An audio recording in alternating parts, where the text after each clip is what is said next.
21. Teman-teman buka Al-Quran surat Az-Zariyat ayat 20, ayat 21. Itu petunjuknya.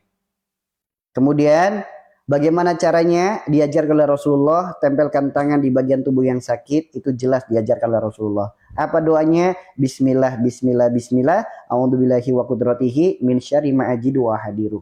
Itu doanya. Teman-teman pengen tahu cara mandinya seperti apa? Pengen tahu cara mandinya seperti apa? Ingat ya, terapi mandi itu memiliki manfaat, ada dua manfaat. Yang pertama, apa manfaatnya? Untuk mengeluarkan segala yang kotor, segala yang buruk, segala yang tidak baik, segala yang mengganggu, segala asbab sakit, segala penyakit, segala sihir dan gangguan goib. Itu manfaat yang pertama. Segala yang kotor itu apa? Kotoran syariat, kotoran hakikat.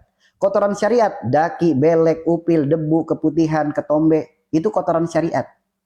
Kotoran hakikat, kotoran yang nggak kelihatan mata, yang tiba-tiba datang secara tiba-tiba, entah merinding, entah dingin, entah mual, entah muntah, itu kotoran hakikat. Yang kedua, segala yang buruk. Apa yang buruk? Sifat perilaku perbuatan kita yang buruk berdampak buruk pada tubuh kita. Dari perilaku buruk, habis makan tidur, muncul kolesterol. Sok, ikhtiarkan dengan terapi ini. Dari sifat yang buruk, misal serakah, muncul gatal-gatal dalam tubuh. Sok, segala penyakit gatal ikhtiarkan terapi ini. Atau mungkin dengan perbuatan yang buruk, memutus silaturahim, akhirnya muncul penyakit stroke. Sok, yang terkena penyakit stroke ikhtiarkan terapi ini.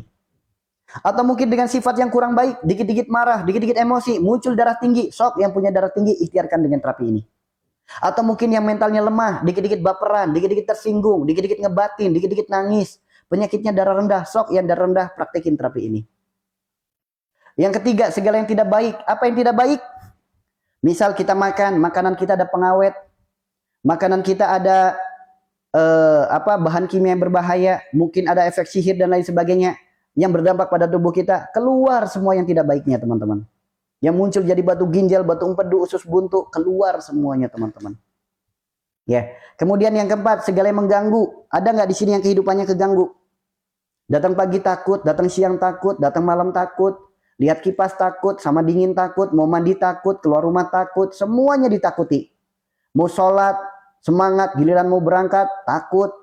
Habis wudhu, kentut. Nah, keganggu nggak kehidupannya? Sok, ikhtiarkan dengan terapi ini. Yang kelima, yang keenam, segala asbab sakit, segala penyakit. Segala berarti semuanya tanpa terkecuali. Segala berarti semua penyakit tanpa terkecuali. Bahkan sekelas panu saja itu bisa, teman-teman. Yang ketujuh, segala sihir dan gangguan goib apapun jenisnya. Mau saka, mau guna-guna, mau santet, mau jin, nasab, apapun itu, ikhtiarkan, teman-teman. Apa manfaat yang kedua? Manfaat yang kedua, Allah sempurnakan kembali sel-sel tulang kita, sendi-sendi kita, syaraf-syaraf kita, seluruh organ dalam tubuh kita sempurna kembali.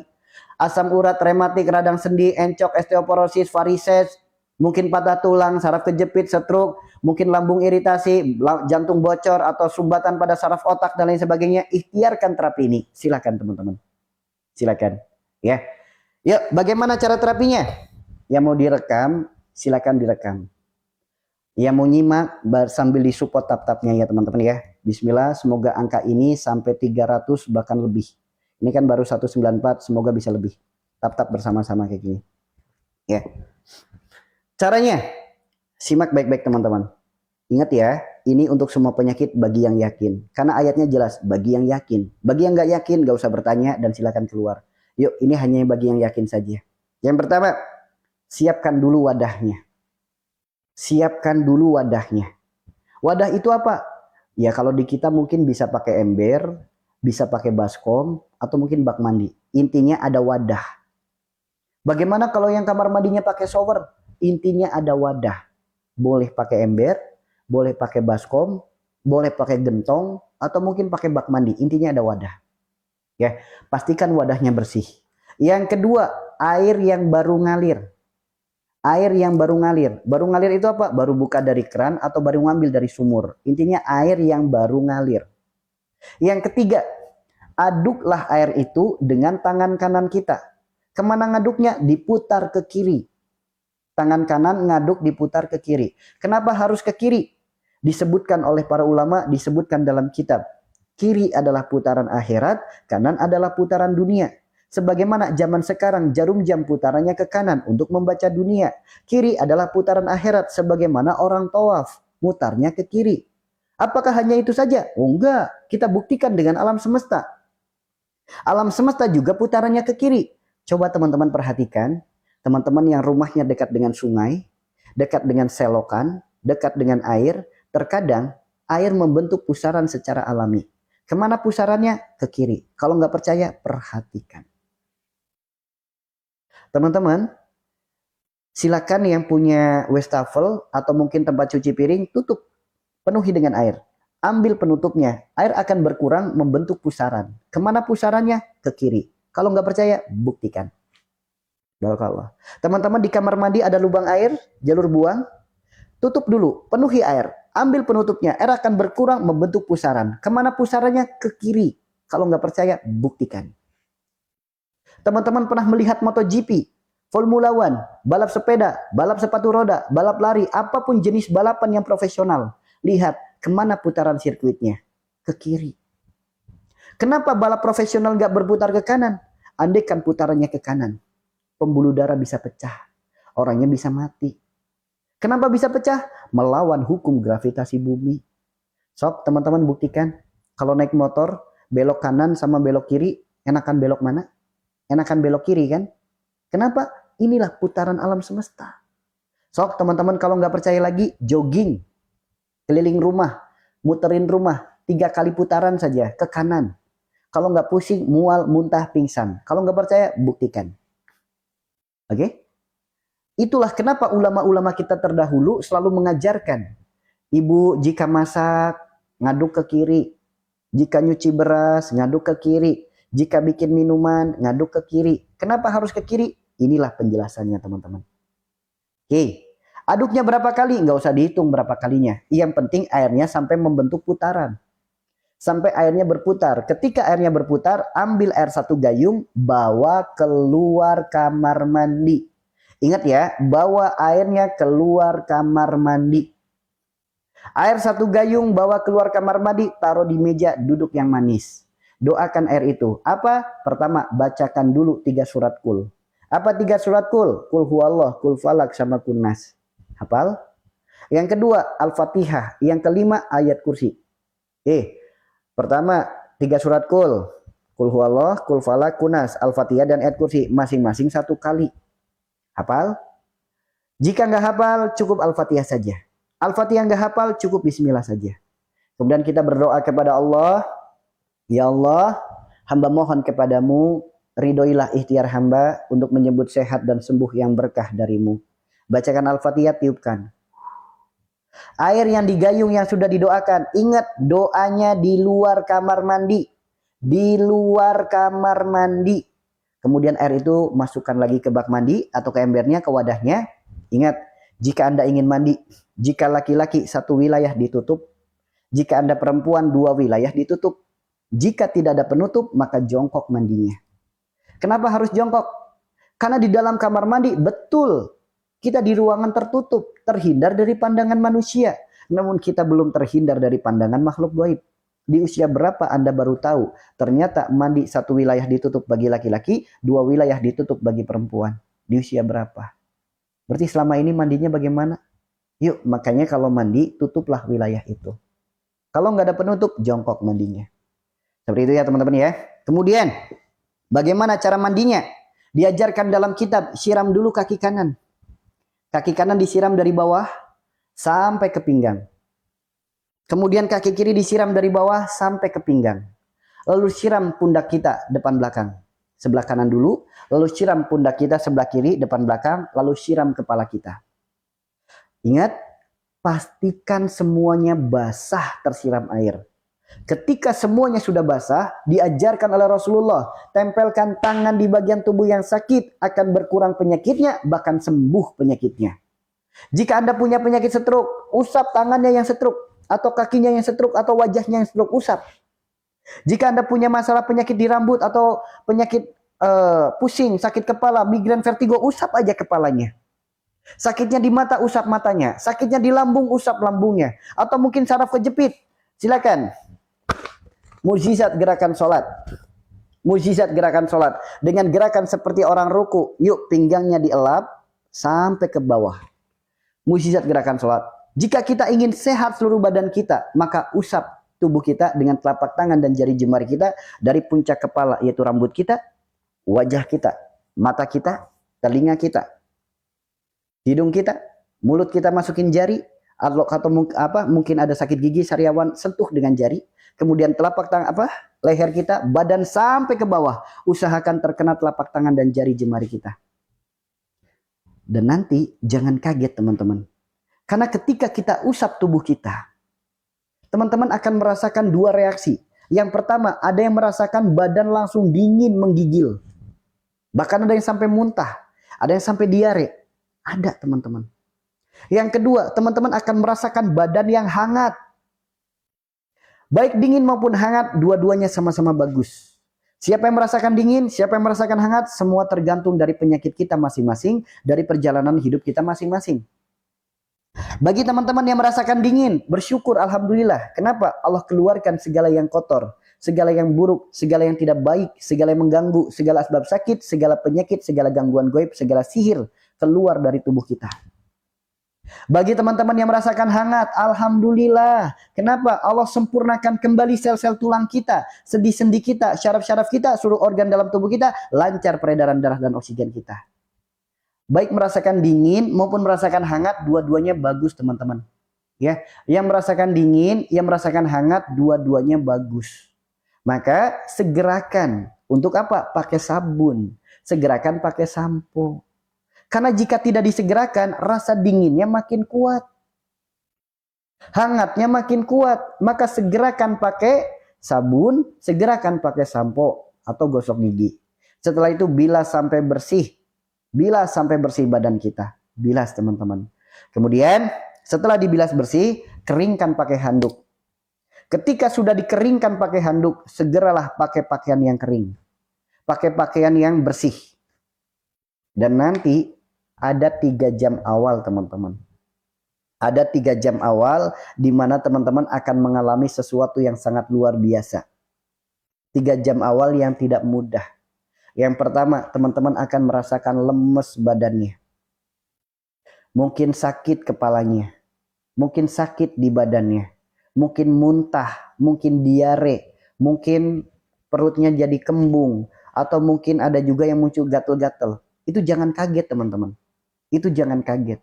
Kenapa? Karena itu bagian daripada pembersihan diri. Mengeluarkan kotoran secara medis namanya detox, buah daripada sifat perilaku perbuatan kita yang tidak baik. Adanya kesalahan yang sering kita lakukan, istighfar kita jarang. Adanya dosa yang sering kita perbuat, tobatnya nggak pernah. Ya, makanya jangan kaget teman-teman. Jangan kaget. Kenapa bisa seperti itu? Lihat. Saya analogikan seperti ini teman-teman. Kita pakai baju. Baju yang kita pakai, bajunya kotor. Banyak sekali kotoran-kotoran najisnya. Kira-kira baju yang kotor berlumuran dengan najis. Boleh nggak baju itu kita bawa, kita pakai untuk sholat menghadap kepada Allah? Boleh nggak? Boleh nggak teman-teman? Boleh nggak? Saya tanya. Kita punya baju. Baju yang kita pakai bajunya kotor. Berlumuran dengan noda, berlumuran dengan najis. Boleh nggak baju yang kotor ini kita pakai untuk sholat menghadap kepada Allah? Boleh nggak? Nggak boleh kan? Renungkan baik-baik. Kita sholat saja, baju harus bersih. Bagaimana kalau kita berpulang kepada Allah, menghadap kepada Allah, Rabb yang Maha Suci? Berarti kita juga harus bersih. Bersihnya di alam akhirat, dibersihkannya di neraka. Bersihnya di alam dunia, merasakan bagaimana pakaian dibersihkan. Inilah bagian daripada tazkiyatun nafas, bagian daripada pembersihan diri. Lihat baju dibersihkan, direndam dulu kedinginan badan kita. Dikucek-kucek, disikat-sikat, dikebrok-kebrok, pegel-pegel badan kita. Dibilas sampai pusing kepala kita. Diperes sampai muntah, diperes sampai diare. Dikeringkan, dipanasin, dianginin, dikering, disetrika. Sok merasakan panas, dingin, demam luar biasa. Sama seperti pakaian dicuci. untuk bersih dipakai sholat, sama kita pun akan mengalami pembersihan seperti itu teman-teman. Mengalami pembersihan yang seperti itu. Lihat pakaian setelah dicuci, bersih, kering, disetrika. Saya tanya, nyaman gak pakaian itu dipakai? Nyaman gak setelah dipakai, setelah disetrika, nyaman gak pakaian itu dipakai? Nyaman kan? Begitupun diri kita. Nanti teman-teman akan merasakan sesuatu yang sangat luar biasa dalam hatinya. Ada rasa bahagia yang sulit diungkapkan dengan kata-kata, ada ketenangan dalam hati, tenang dalam pikiran yang sulit diungkapkan dengan logika. Muncul ketenangan dalam hati, muncul kenyamanan dalam hati. Lihat. Tenangnya hati, tenangnya pikiran, ibadah jadi makin nikmat. So, nanti setelah pusingnya hilang, mualnya hilang, muntahnya hilang, atau mungkin pegelinunya hilang, sok akan muncul ketenangan, ketentraman, kedamaian dalam hati yang sulit diungkapkan dengan kata-kata. Bahkan ketika teman-teman sholat yang pertama kali, teman-teman tidak mampu menahan bendungan air mata. Karena apa? Ingat dengan kesalahan dan dengan dosa. Sok yang sudah pernah praktek terapi ini, setelah terapi lemes nggak badannya? Setelah terapi, sok awal-awal kali terapi, diare nggak? Muntah nggak? Pusing nggak? Namun setelah rasa itu hilang, sok bagaimana awal pertama kali sholat? Nangis nggak? Yang udah pernah terapi ada? Yang udah pernah praktek di sini ada? Yang sudah pernah mempraktekkan di sini ada? Awal-awal terapi sampai demam, sampai lemes, sampai mual, sampai pusing, sampai diare. Namun begitu selesai terapi, rasa itu hilang, begitu sholat langsung nangis. Sholat langsung nangis. Lihat. Lihat teman-teman. Sholat jadi makin nikmat. Sholat jadi makin khusyuk. Ibadah jadi makin semangat. Hati jadi makin tenang. Pikiran jadi makin tenang. Sehingga apa? Muncul yang namanya tawakal. Apa itu tawakal? Allah berfirman dalam Al-Quran surat At-Tolak ayat 2 ayat 3. Wa may yattaqilla yaj'al lahu makhraja wa yarzuqhu min haitsu la yahtasib wa may yatawakkal 'alallahi fa huwa hasbuh. Innallaha balighul amri qad ja'alallahu likulli syai'in qadra. Allah datangkan pertolongan bagi orang-orang yang bertawakal dari arah yang tidak disangka-sangka. Apapun masalah hidup kita, Allah datangkan solusinya. Apapun penyakit kita, Allah datangkan sembuhnya. Lihat. Ibadah jadi makin nikmat. Sholat jadi makin khusyuk. Penyakit makin sembuh. Kehidupan setiap masalah semakin berubah lebih baik. Solusi sehat lahir batin. Ayo. Praktekin terapi ini teman-teman. Praktekin terapi ini. Coba renungkan teman-teman. Coba renungkan. Kenapa? Hanya dengan sebatas mandi. Sebatas dengan mandi. Padahal kan kita mandi udah biasa mandi. Cuma bedanya sebelum mandi kita doakan dengan 3 surat kul huwallah, kul falaq, kunas, al-fatihah dan ayat kursi. Kemudian kita baca doa. Kemudian sebelum pakai sabun kita usap badan kita. Sebagaimana diajarkan Rasulullah, tempelkan tangan di bagian tubuh yang sakit. Kenapa dampaknya bisa sedahsyat itu? Kenapa efeknya bisa seluar biasa itu? Kenapa efeknya bisa sampai ada yang muntah, ada yang diare, ada yang sampai demam, ada yang sampai gatel, ada yang sampai bahagia, ada yang sampai nangis. Kenapa dampaknya bisa sedahsyat itu? Allah menjawab dalam Al-Quran surat Az-Zariyat ayat 20 ayat 21. Di dalam bumi ada kebesaran Allah bagi yang yakin. Di dalam tubuh manusia ada kebesaran Allah. Maka perhatikan. Yang pertama, di dalam bumi ada kebesaran Allah. Di dalam bumi salah satunya ada air. Air itu kebesaran Allah. Karena dari air menjadi sumber kehidupan. Membersihkan segala kotoran. Di dalam tubuh manusia ada kebesaran Allah. Maka perhatikan. Yuk, perhatikan tubuh kita. Tubuh yang kita usap, barakallah. Tubuh yang kita usap dari ujung kepala sampai ujung kaki. Allah berfirman ada kebesaran Allah. Maka perhatikan. Ada kebesaran Allah. Maka perhatikan. Yuk, perhatikan baik-baik. Dari ujung kepala sampai ujung kaki. Tubuh kita dipenuhi dengan garis. Ada berapa garis dalam tubuh kita? Ada 114 garis. Sebagaimana 114 surat dalam Al-Quran. Saya tanya, ini kebetulan apa kebesaran Allah? Garis rambut, garis kepala. Yuk, kemudian garis leher, garis wajah, garis dahi. Kemudian garis tangan, garis perut, garis dada, garis kaki. Ada berapa garis? Ada 114 garis sebagaimana 114 surat dalam Al-Qur'an. Allah berfirman, "Maka perhatikan." Diajarkan oleh Rasulullah, tempelkan tangan di bagian tubuh yang sakit, akan berkurang penyakitnya, bahkan sembuh penyakitnya. Apapun penyakitnya, tempelkan tangan kita di bagian tubuh yang sakit. Ada apa di balik tangan kita? Ada apa di balik telapak tangan kita? Allah berfirman, ada kebesaran Allah, maka perhatikan. Yuk perhatikan ada apa di telapak tangan kita. Hanya ada garis-garis tangan. Jari kita dipenuhi dengan garis, namanya ruas jari. Telapak tangan kita ada garis, namanya garis telapak tangan. So, ruas jari kita dari kelingking sampai ibu jari, ada berapa titik ruas jari kita? Ada 33 titik. Sebagaimana 33 kalimat tasbih. Saya tanya teman-teman, ini kebetulan apa kebesaran Allah? Ada 33 titik sebagaimana 33 kalimat tasbih. Saya tanya, ini kebetulan apa kebesaran Allah? Lihat lagi telapak tangan kita, ada apa? Ada garis membentuk angka Arab. Ini angka 8, ini angka 1. Berapa? 81. Ini pun sama, ini angka 1, ini angka 8, 18, 81. Jika dijumlah berapa? 99. Sebagaimana 99 Asmaul Husna. Saya tanya, ini kebetulan apa kebesaran Allah? 8, 1, 1, 8, 18, 81. Dijumlah berapa? 99. Sebagaimana 99 Asmaul Husna. Saya tanya, ini kebetulan apa kebesaran Allah? Lihat lagi.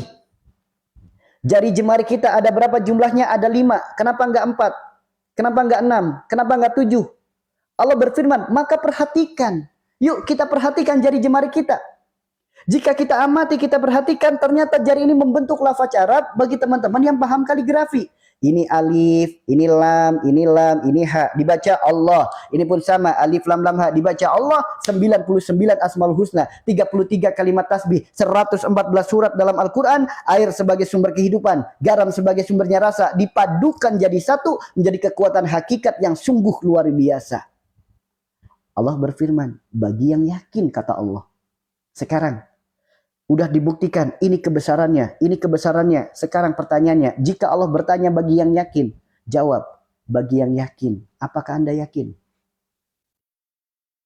Buka Al-Quran surat Az-Zariyat ayat 20, ayat 21. Apa firman Allah? Bagi yang yakin, katanya. So, apakah Anda yakin dengan petunjuk ini? Tanya pada diri sendiri, yakin enggak? Jika yakin, kerjakan. Jika yakin, lakukan. Lakukan teman-teman. Lakukan. Silakan. Mau mandinya di pagi hari, boleh. Mau terapinya di sore hari, boleh. Tapi karena ini bulan Ramadan teman-teman, jadi saran saya lakukan terapi ini sebelum sholat subuh. Atau di saat sahur. Ya, jam-jam sahur gitu. Lakukan terapi ini sebelum sholat subuh. Kalau pengen melakukannya di bulan Ramadan, ya. Tapi kalau di bulan-bulan biasa, ya silakan, bisa pagi, bisa sore, bisa siang. Silakan senyamannya, ya. Silakan senyamannya. Aku yakin, buktinya badanku agak enakan. Terus lanjutin, praktekin terus, kerjakan terus terapinya. Ya, setiap hari boleh, silakan.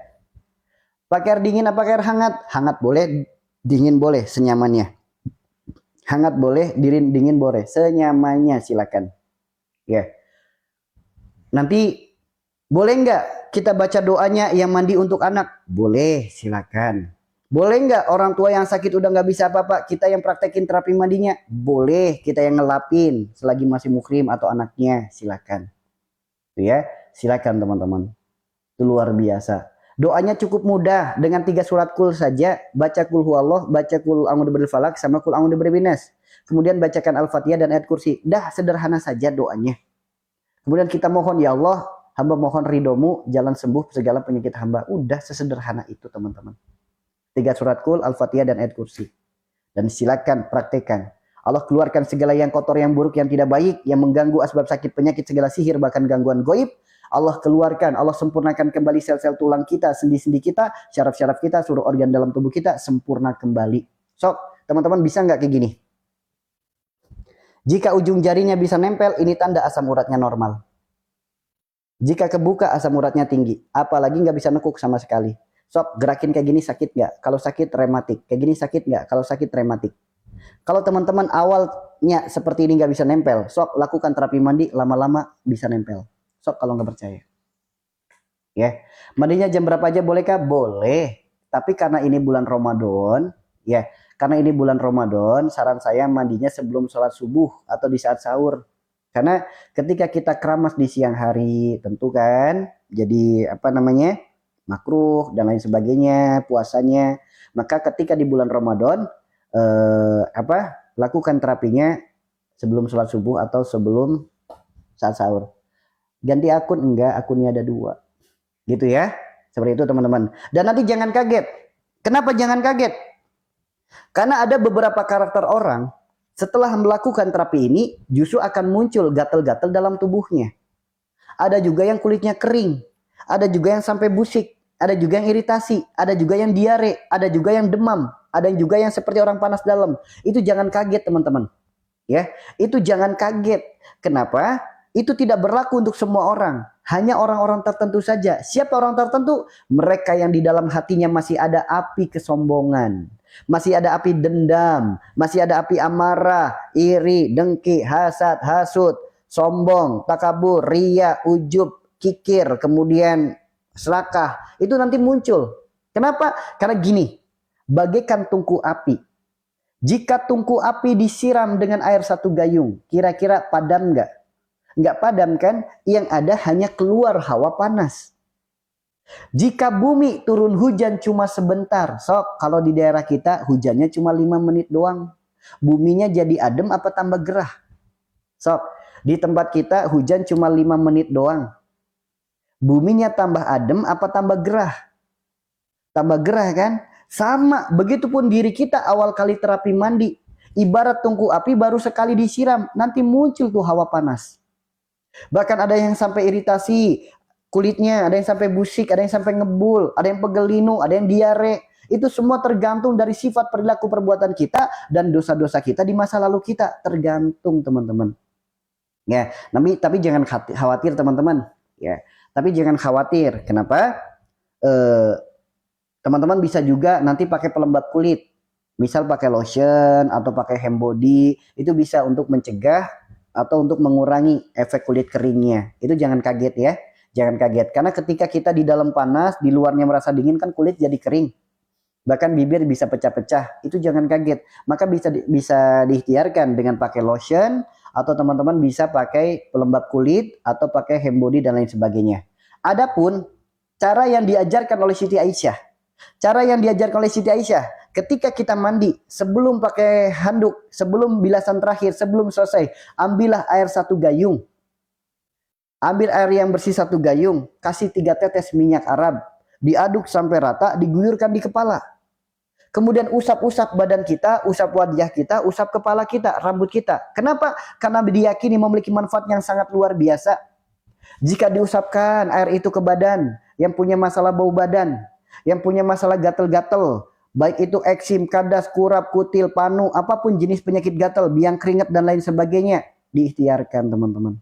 Bagi teman-teman yang punya masalah rambut rontok, ketombe dan kutu rambut, silakan diikhtiarkan. Sederhana sekali caranya, cukup air 1 gayung, kasih 3 tetes minyak Arab, diaduk sampai rata, jadikan bilasan terakhir. Tuh teman-teman. Habis itu jangan dibilas lagi, langsung keringkan pakai handuk. Bahkan cara yang diajarkan Siti Aisyah memiliki manfaat yang sangat luar biasa. Khususnya bagi para perempuan yang punya masalah aroma tidak sedap setelah datang bulan, keputihan, bau dan gatel, sok diikhtiarkan. Caranya bagaimana? Air 1/2 gayung, kasih 3 tetes minyak Arab, diaduk sampai rata, tetesin kain lembut atau kain halus, kemudian elap dari depan ke belakang di wilayah itu. Peres kainnya, elap lagi dari depan ke belakang di wilayah itu. Bagaimana cara ngelapnya? Dengan 3 jari, jari tengah ditonjolin. Nah, ini masuk di celah-celah, elap kainnya, peres kainnya. Celupin lagi, lakukan berulang-ulang 7-9 kali. Tuh teman-teman. Bahkan dalam kitab teman-teman, dalam kitab Tibun Nabawi disebutkan, aromanya bisa menambah kekhusyuan dalam ibadah.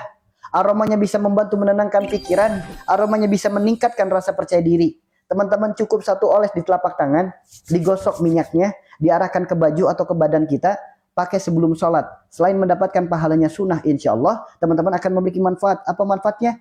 Yang punya masalah depresi, yang punya masalah gangguan kecemasan, panic attack, anxiety, skizofrenia, insomnia, sok ikhtiarkan seperti itu teman-teman. Bahkan meningkatkan percaya diri. Cukup satu oles di telapak tangan, digosokkan, diarahkan ke badan, diarahkan ke pakaian. Ingat ya, ke badan atau ke pakaian kita. Pakai sebelum tidur, pakai sebelum dinas dengan pasangan. Teman-teman akan merasakan, disebutkan dalam kitab, meskipun usia tidak muda lagi, usia pernikahan bukan baru lagi, teman-teman akan merasakan kebahagiaan sebagaimana pengantin baru lagi. Silakan diikhtiarkan. Bahkan teman-teman yang punya ambeien, silakan diikhtiarkan. Air setengah gelas air panas, kasih 3 tetes minyaknya, diaduk sampai rata, celupin kain kasa atau kain lembut, tempelkan di ambeiennya teman-teman. Itu bisa dijadikan ikhtiar untuk ambeien. Ya, minyak Arab itu di mana belinya? Bismillah, saya doakan teman-teman. Bismillah, semoga doa di bulan suci ini menjadi asbab doa yang diijabah. Semoga teman-teman yang ada di room ini, semoga semuanya bisa umroh ke tanah suci. Semoga teman-teman bisa berkunjung ke Bukit Taif. Teman-teman bisa melihat pabrik minyaknya. Teman-teman bisa beli langsung di sana. Ya, atau mungkin bagi teman-teman yang saudaranya, keluarganya lagi umroh, silakan bisa nitip ke saudara atau keluarganya. Ya, karena di sana banyak banget. Hampir di toko parfum semuanya ada, apalagi yang berkunjung ke Taif. Di Taif itu pabriknya, teman-teman. Ya, nanti teman-teman bisa melihat video pabriknya seperti apa, bahan-bahannya apa saja, dari bunga-bunga apa saja, itu bisa lihat langsung di sana. Tuh teman-teman. Ya, bismillah. Di Indonesia ada nggak? Di Indonesia ada, tapi jarang. Jarang ada yang asli, sekalinya asli, jarang ada yang murni. Yang asli itu warnanya putih, kental dan lengket. Itu kalau yang asli. Tapi kalau ada warna selain putih, warnanya pink, warnanya hijau, kuning, jangan dibeli. Itu hanya parfuman di biasa. Ya, yang dimaksudkan minyak ini itu yang warnanya putih, kental dan lengket. Silakan teman-teman bisa cari di toko parfum terdekat, di daerah teman-teman, di kota teman-teman. Cari di toko parfum yang jualan minyak Arab. Di daerah teman-teman kan ada nih toko parfum yang jualan minyak Arab, cari. Yang warnanya putih, kental dan lengket. Putih, bukan bening. Putihnya itu contohnya seperti apa ya? Nih, contohnya seperti ini teman-teman. Warna putihnya seperti ini. Warnanya putih, kental dan lengket. Putih ya, bukan bening, putih. Jadi warnanya seperti susu, warnanya putih, kental dan lengket. Kemudian kita cek dulu, meskipun putih belum tentu asli. Terkadang putih ada juga yang nggak asli ketika udah dicampur. Makanya dicek. Cara ngeceknya gimana? Ambil sticknya, diangkat sticknya. Lihat, kalau minyaknya langsung netes jangan dibeli. Kalau netesnya nunggu beberapa detik baru netes, ini silakan dibeli. Cari yang seperti ini teman-teman. Dioles di telapak tangan, dikit aja. Gosok, lengket nggak? Kalau lengket itu asli. Kalau licin, encer, jangan dibeli. Ini kalau udah digosok teman-teman, arahkan ke kulit langsung boleh. Untuk deo juga boleh, untuk parfum baju juga boleh, atau mungkin gatal-gatal di kulit juga boleh, atau mungkin ke wajah juga boleh. Silakan diikhtiarkan. Cari di toko parfum terdekat, di daerah teman-teman, di kota teman-teman. Ya, saya doakan semoga bisa langsung beli di Tanah Suci, bisa langsung beli di pabriknya di Taif. Karena ketika ada wisata tur ke Taif, nanti teman-teman bisa beli langsung di sana. Atau teman-teman yang mungkin